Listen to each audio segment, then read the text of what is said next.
দুইটা কিওয়ার্ড আমাদের জন্য দিয়ে দিছে, জড় আর দর্শন। জড় হচ্ছে নিজের সম্বন্ধীয় জ্ঞান সম্পর্কে অজ্ঞতা, আর দর্শন হচ্ছে আত্ম উপলব্ধির জ্ঞান, যে আমি কে, আমি কার, আমি কোথা থেকে এসেছি, কিভাবে মানে কে আটকে রেখেছে আমাদের এই জড় জগতে, কিভাবে আমরা মুক্তি পাবো, এই সম্বন্ধীয় জ্ঞানগুলো হচ্ছে আত্ম উপলব্ধি, যা আমরা শ্রীমদ্ ভাগবত পাঠ করে জানতে পারি।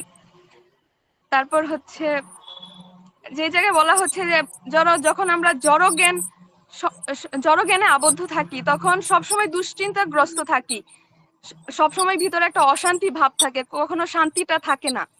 তাই আমাদের উচিত শ্রীমদ্ ভাগবত জ্ঞান লাভ করা, শ্রীমদ্ ভাগবত পাঠ করা। এই জায়গায় আরো একটা কথা বলা হচ্ছে যে পেশাদারী পাঠকদের কথা, এরা কি করে, টাকার বিনিময়ে আমাদের কীর্তন করে, তারপর শ্রীমদ্ ভাগবত পাঠ করে আমাদের শোনায়, যেটা আমরা এটার মধ্যে আসক্ত হয়ে যাচ্ছি। কিন্তু এটা হচ্ছে অনেকটা বিষের মতো ক্রিয়া করে, আমাদের তো লাভ হয় না, উপরন্তু আমাদের ক্ষতি হয়।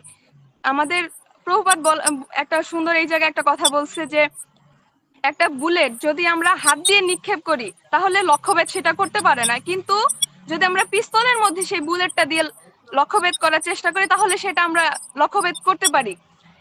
সেরকমই যদি আমরা পেশাদারি যে পাঠক যারা টাকার বিনিময়ে শ্রীমদ্ ভাগবত পাঠ করে তাদের কথা শুনি, সেটা হবে সে হাত দিয়ে বুলেট ছোড়ার মতো। আর যদি আমরা কোনো শুদ্ধ ভক্তের কাছ থেকে সেই কথা শ্রবণ করি তাহলে সেটা হবে পিস্তলে যদি আমরা বুলেট দিয়ে লক্ষ্যভেদ করার চেষ্টা করি সেই রকম। যেরকম মহারাজ পরীক্ষিত কি করলো, যে 7 দিন সময় পাওয়ার পর ছিল সুখদেব গোস্বামীর মতো একজন মহান ব্যক্তির কাছ থেকে শ্রীমদ্ ভাগবত শ্রবণ করার চেষ্টা করলো। আমাদের উচিত এরকম শুদ্ধ ভক্তের শরণাগত হওয়া, তার চরণাশ্রিত হয়ে সেই রকম জ্ঞান উপলব্ধি করার চেষ্টা করা। যেরকম আমরা ইসকনের মধ্যে গুরু পরম্পরার যে একটা ব্যাপার আছে, শ্রী চৈতন্য মহাপ্রভুর থেকে আস্তে আস্তে আমরা গুরুদেবকে পাচ্ছি, তারা সেটা হৃদয়ঙ্গম করতে পেরেছে যে মানে আমাদের শাস্ত্রে কি কথা আছে, ভগবান কি বলতে চেয়েছে আমাদের উদ্দেশ্যে, সেটা তারা হৃদয়ঙ্গম করতে পেরেছে। কিন্তু যে বাইরের যে মানুষগুলা জড়জাগতিক মানুষ, তারা সেটা হৃদয়ঙ্গম করতে পারে না, এবং আমরাও তাদের কাছ থেকে কিছু শিখতে পারবো না। হরে কৃষ্ণ।